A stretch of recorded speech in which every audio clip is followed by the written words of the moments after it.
Pinagseserve ka pa ni Daddy Franken. Swerte mo naman. Okay lang yan. So,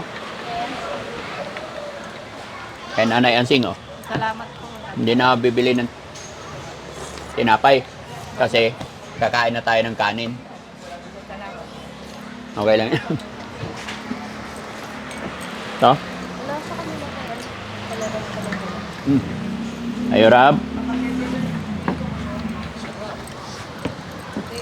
Kuya Riz. Periski to? Periski? Upo ka dito, Periski. Pasok ka sa loob. Okay. Kay Kuya Sam. Kuya Sam. Presa mo, my loves.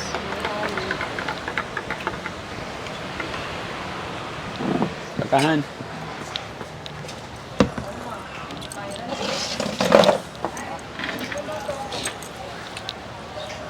So yon mga kababayan, mga kabarangay, no? After po ng isang araw namin sa bahay pagamutan, time check, 5:25. Kakarating lang namin dito sa bahay. At eto, kape lang muna yung merienda namin. Hindi kami pwedeng bumalik sa Pangasinan ngayon. Kumbaga, dito kami mag-overnight. Dahil may check-up pa bukas si Kuya Oliver. No? At saka medyo pagod na rin ang driver. So maghapon na yung biyahe. Kung babalik pa kami ng Pangasinan ngayon, mag-aalanganin. Hani, upo ka rito. Ayan.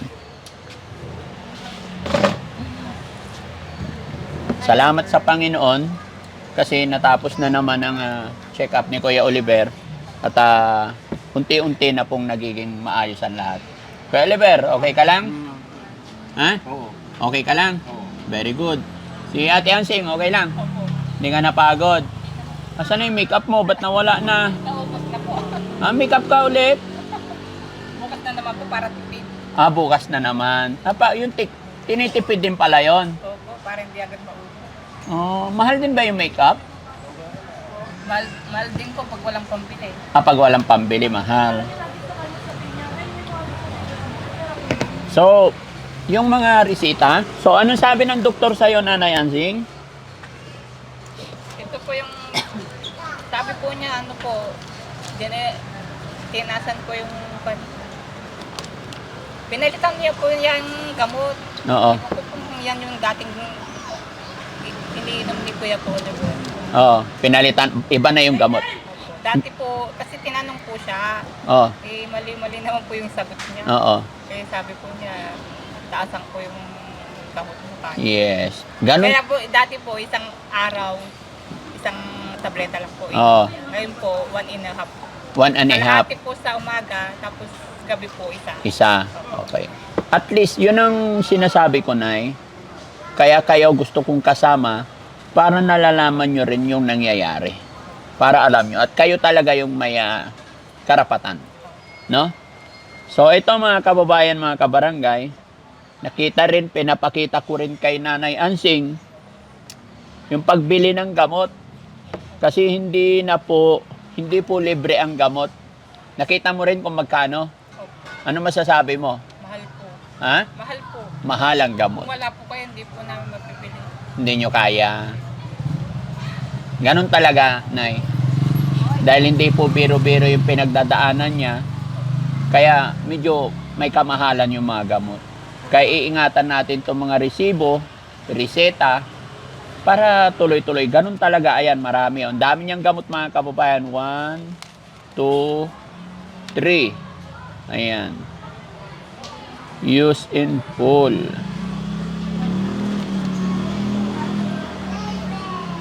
So, ibig sabihin, mamaya after natin kumain, iinom na siya, no? Opo, isang 20 Ayan. na tableta. Oo. Ano pakiramdam mo at Nanay Ansing na eto, kung dati-rati hirap na hirap dalhin, ngayon madaling kausap? Kung nga po, dati po yan, hindi po yan mapakali. Oo. Sa kinalalagyan, lakad po ng lakad. Ngayon po, ang tiyaga niya po naghintay sa pila. Oo. Ibig sabihin, nakakaintindi na. Oh. Dati po sa bahay noon, hindi po yan mapakali na, hindi mapirmi sa isang tabi. Mm-mm. Lakad ng lakad. Ngayon po, nakaupo lang po kanina sa isang gusto po wheelchair. Kung mapapansin nyo mga kababayan, nagdala pa rin kami ng wheelchair kasi yung paglalakad niya is paunti-unti lang. Pero ang mahalaga dyan, nagkakaroon na ng improvement. Pero syempre ayaw kong pwersahin, gaya ng aking sinabi, gumagawa pa kami ng paraan para ma-check talaga lahat, pati yung sa paa niya. No?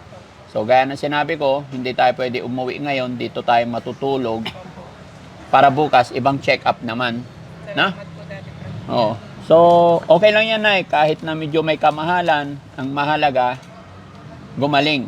At gaya ng sinabi ko, para hindi ka rin nag-iisip, para alam mo rin kung gaano, Oo nga po. kung gaano kalaki yung gastos, effort.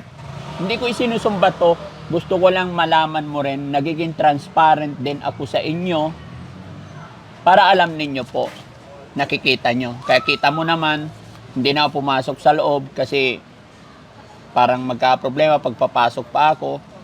Baka mas mapalaki pa ang gastos. Nahiya nga po ako sa team nyo. No, hindi, okay lang. Trabaho namin yun. Kumbaga, at least ikaw mismo naka-witness kung paano yung gastusan.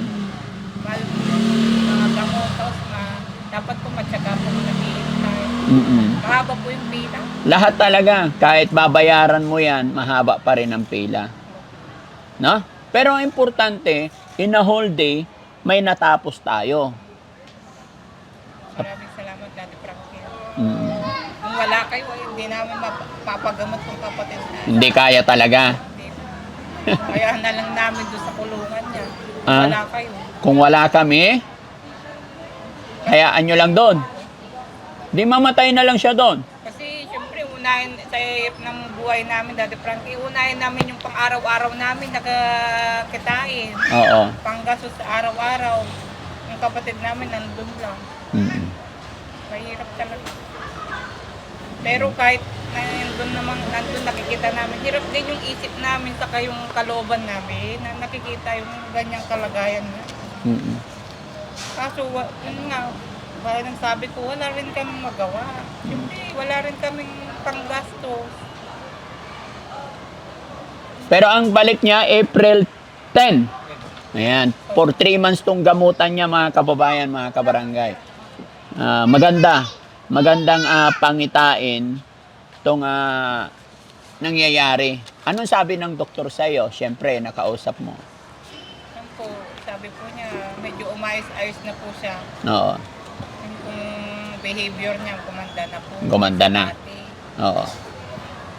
Yun lang po, malaking improvement na po sa kanya. Eh, kumusta naman yung yung sinasabi ko, yung inutos kong ID? Humingi po ako ng papel, papagawa ko na. Oh, meron na. Opo. Oh, kasi kung mapapagawa mo yan, Nay, hindi na sana ganito kalaki Oo nga po. yung Para gastos may natin. sana. Kaya please, pag uwi natin bukas, mapagawa mo yung, anong tawag doon? ID. PWID. PWD ID. Sige po, ayusin ko po sa lunes. So, okay na. Opo. At least, ikaw mismo, nawi-witness mo kung paano yung gagawin. No? Opo. Oh, hintay lang tayong konti kasi nagluluto mga kababayan, mga kabarangay.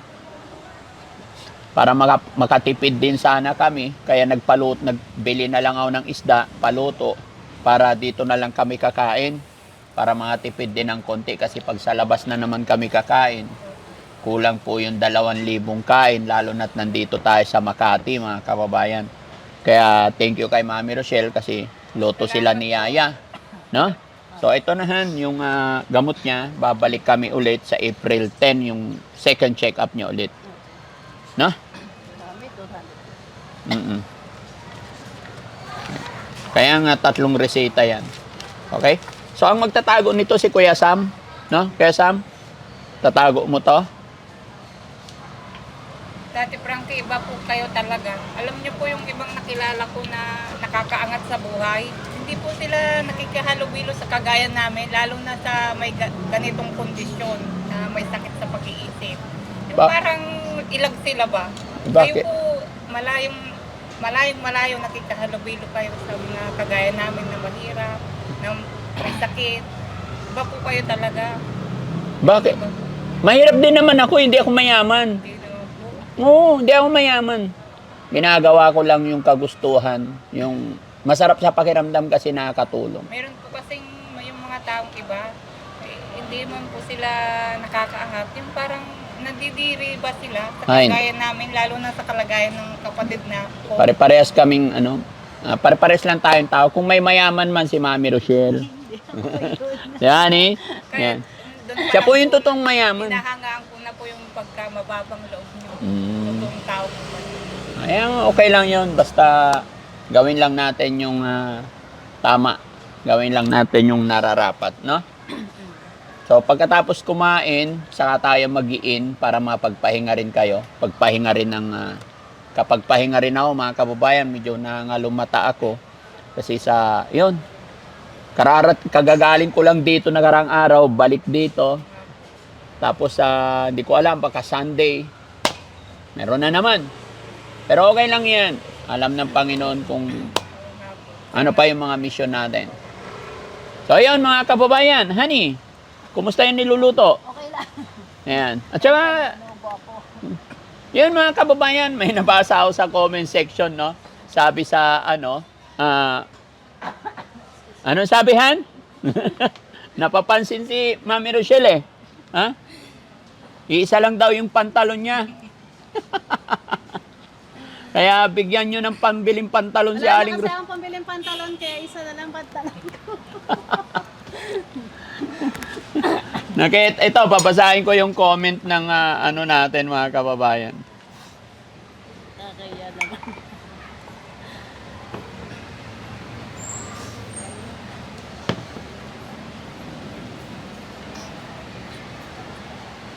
Pero okay naman to. Shout out sa'yo. Kay Nada Kabonto Morog. Ayan. Daddy Frankie Official. Huwag mo sanang mamasamain. Talong ko lang ha. Lahat ba ng kulay ng pantalon ng asawa mo pare-parehas lang ba ang kulay? Sorry po sa tanong. Kabayan, ganito yan. Para hindi ka nahirapan. Kamag-anak kasi ito ni Francis Leo Marcos. Kung si Francis Leo Marcos pare-parehas ang damit, siya naman pare-parehas ang pantalon. Magkakamag-anak yan. Joke lang. Wala ang problema dyan, nagtanong lang siya. Ewan ko, almost, hindi naman iisa. Nagkakataon. Nagkakataon and then almost same kasi. Minsan pagdating sa camera kasi, halos magkakasimilarity ang color. Tsaka hindi naman po kami talaga mayaman mga kababayan. Lalong-lalo na si Mami Rochelle. Tuwing madaling araw kasi nasa palengke kami. Pag nandito sa Makati, yung trabaho namin, nasa palengke, magmamarket. Araw-araw po kasi yung business natin mga kababayan. Ito yung rason, pasasalamat namin sa Panginoon dahil nabiyayaan tayo ng maliit na negosyo. Bilang pasasalamat, kaya kami gumagawa ng ganito, charity. The same time, honestly po, nakatulong na, nagkakaroon din tayo ng revenue. So sa revenue, mas nakakarami pa tayo na natutulungan. Pero yung sasabihin na mag-iba-iba kulay ng pantalon, magpa-social, hindi po namin kaya yon. Honestly po, hindi naman po kami mayaman. Sa palengke lang din po si Mami Rochelle. Kadalasan. Kaya ganito lang po. No? So, sana mapanood mo ito, kabayan, na nagtanong kung bakit pare-parehas. Wala pong masama ang loob dito, okay lang po yun. In-explain din namin. Hindi po kami sanay na magpa-social kasi wala naman talaga kami isosyal. Masarap yung ganito lang, para simple lang.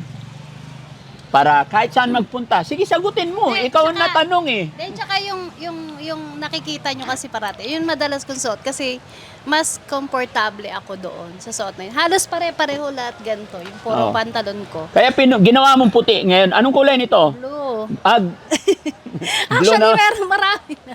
Meron naman ako mga iba-iba talagang kulay. Kailang mas madalas kong suot yun kasi mas komportable ako talaga pag yun ang suot ko. Ayan. Kaya, ayun. Saka, ba't hindi ka nagli-lipstick? Ay, hindi ako nag-lipstick. Oo. Walang arte-arte yan mga kababayan. Simple lang po. No?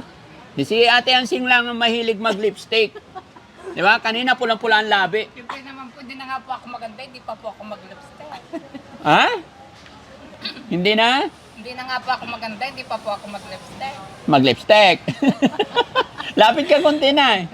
Ay, pag hindi masyadong kagandahan, kailangan mag-lipstick. Opo, ganun po. Para naman may yung sa kanya po, natural na mapula na. Oo. Sa akin, kailangan po ng lipstick para pumula ng konti. Oo. Masarap ba i-kiss pag may lipstick? Hindi ko po alam sa tawa. Hindi mo tinatanong. Tinatawa na ka tuloy ni Oliver, oh. Hey, Oliver, ba't ka natatawa? Wala. Hala? Ang tinatawanan na ako. Sino tinatawanan mo? Nanay Ansing. Ba't mo tinatawanan? Ano tinitingnan mo dyan? Ha? Ate Kanina po, Daddy Frankie. Oh, magkwento ka. Nakilala ako. Oh. Sa may pagamutan. Oh. Nagpa-picture sa akin. Okay, sikat ka na. Artista ka na. Ano sabi mo? Pinagbigyan ko naman talaga namang hindi ang ko nakakaya naman. Pinagbigyan mo? Picture lang naman ng pagmumukhang pangit eh. Pagkain. Buti hindi mo hiningian ng yero. Ha? Sabi po niya, meron din daw siya anak na ganyan yung... Oo. Kaya nga, nagpa-picture sa'yo, buti hindi mo hiningian ng yero. May sakit na kay anak na eh. Ganito pa. Ah, pag walang sakit, hihingian mo talaga. Siyempre, nagpa-picture sa'yo eh. Oh, yan ah. Dalawa yung nagpa-picture. Oh, dalawa.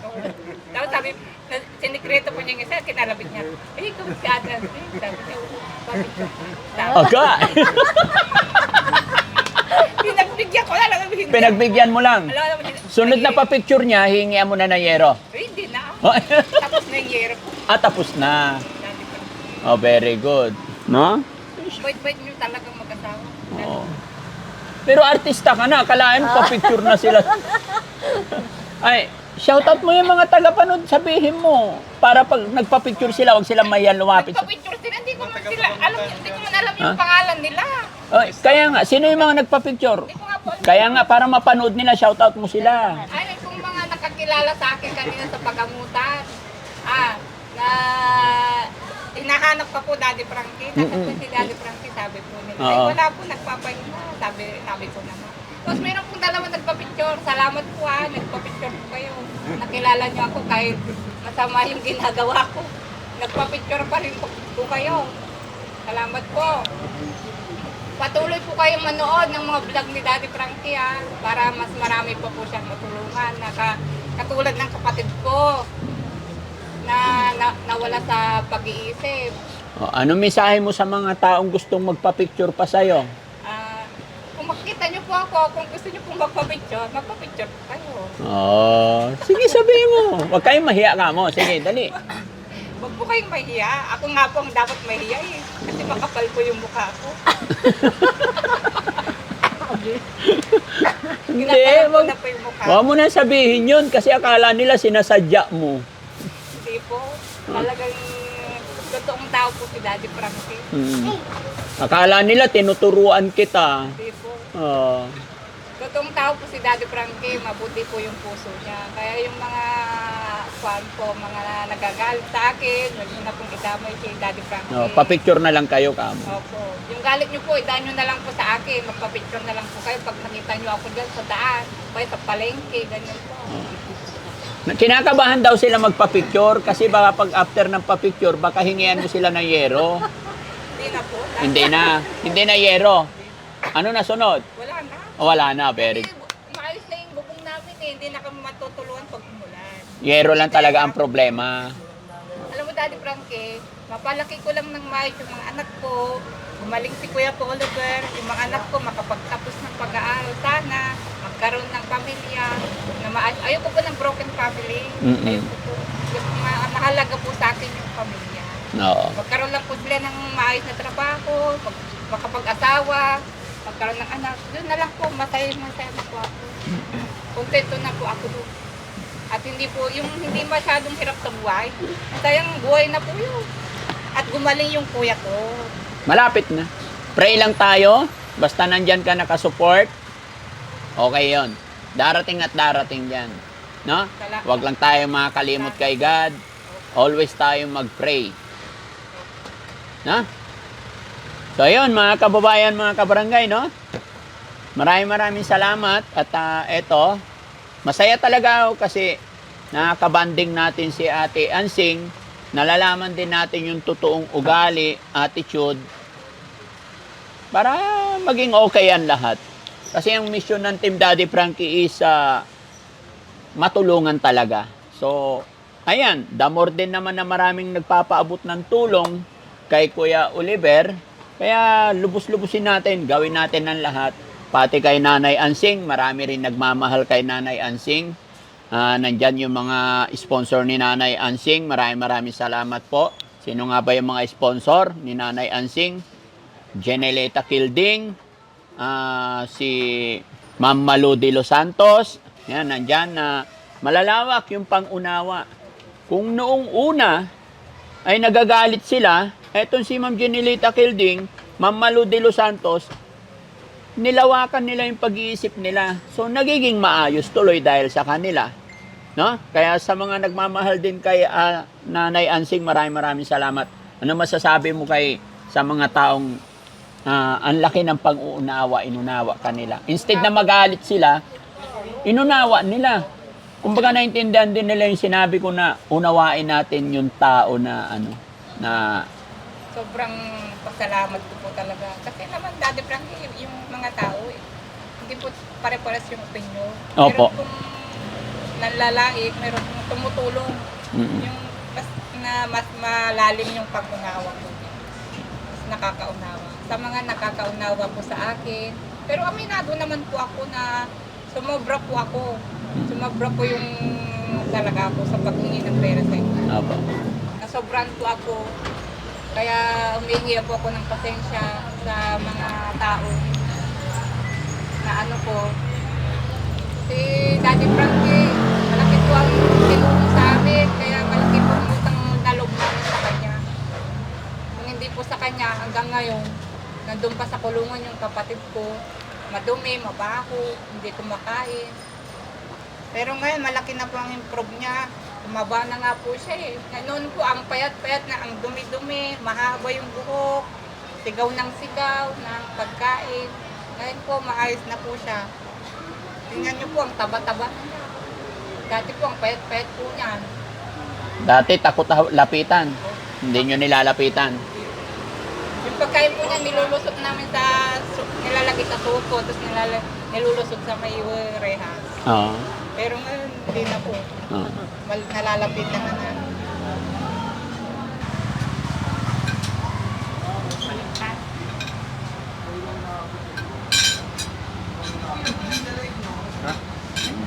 Ganyan.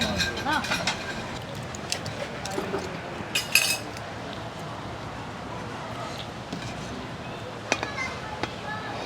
Ano mo? Pinagsiserve ka pa ni Daddy Frankie. Sim- Swerte mo. Siyempre. Gustong lumapit dyan.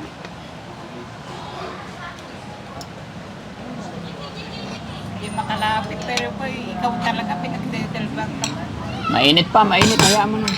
Tayo mo yung ulam. Yun. Nagutom si Kuya Oliver?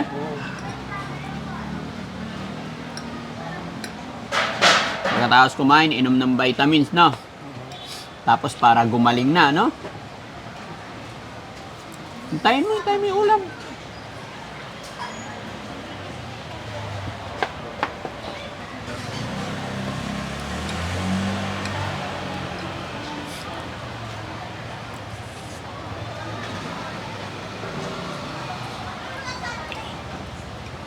Ayaw mo kutsara? Kutsara na lang. Hintayin mo yung ulam.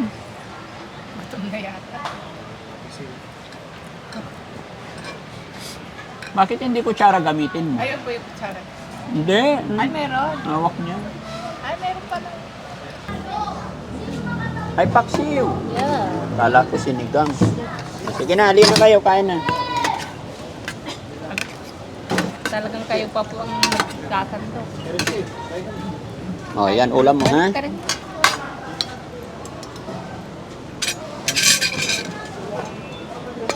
Ako na po. Sige lang. Kaya na to? Para hindi ka magutuman. Tama na po. Salamat. Kayo. Pero sige, kain na. Sige. Doon ka, kaya Ricky. Oh.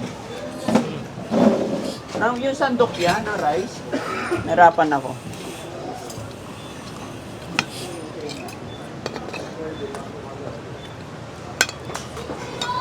Kuha ka na ng ulam mo to.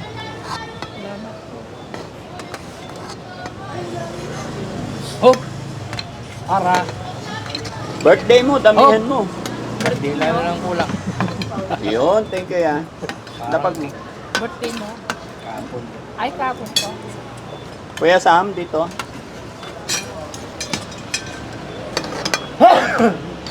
Hachi!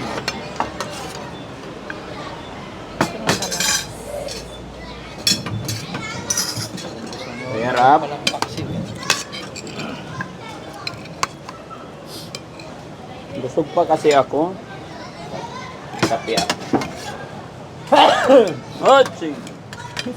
Ang lakas ng ati. At least marunong na siyang tumalikod pag umaaching. Ha? So, nag-improve na talaga yung isip niya. Dati po yan, di yan mapakali sa isang tabi. Ngayon po, nagtyaga siyang mag-ano. Nakaupo.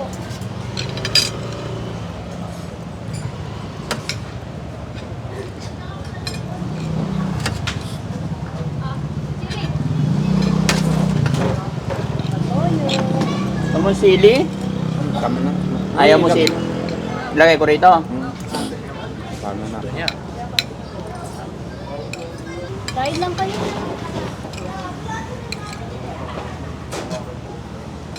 Dancing. Pili. Toyo, kajang to.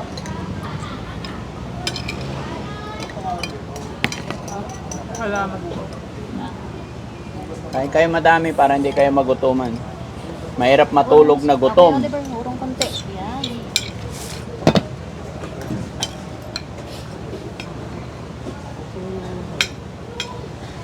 Mainit pa.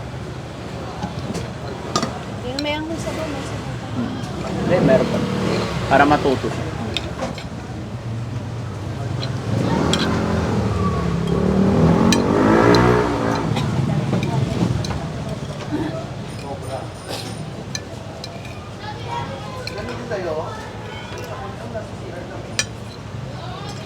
Sarap ba, Kuya Oliver? Sarap yung luto ni Mami Rochelle? Oo, masarap.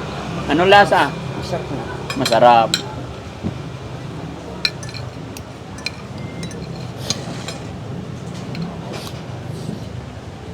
Parang sinipon si Kuya Oliver ngayon.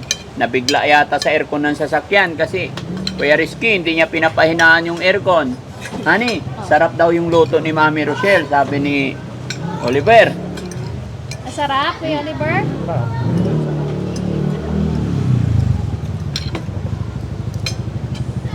Pag magaling na yung paa mo, mag-basketball tayo ha. Oo. May bola na ako inuwi doon.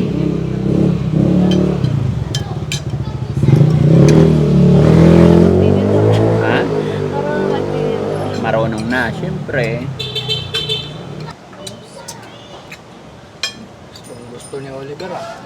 So yun mga kababayan, mga kabarangay, dahil pagod na rin tong ating mga cameraman na hanggang dito na lang po muna. After naming kumain, lilipat kami sa hotel. Abangan nyo po yung bukas ulit yung session para sa pagpapadala namin kay kay Kuya Oliver sa ibang pagamutan. Sa ibang ospital naman tayo. Private hospital naman po yung pupuntahan natin para tuluyan ng tumuwid yung paa niya.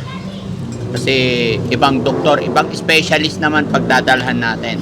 Maraming salamat mga kababayan kasi nagugutom na rin natin mga cameraman. Maghapon na po tayo. So ano masasabi ni Honey? Yan, paalam ka. Sorry. Maraming salamat po sa lahat ng sumusuporta sa Team Daddy Frankie. Yan.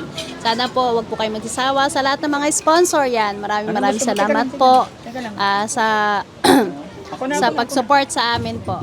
Yan. Yun po, maraming salamat. Mag-iingat po kayong lahat. God bless.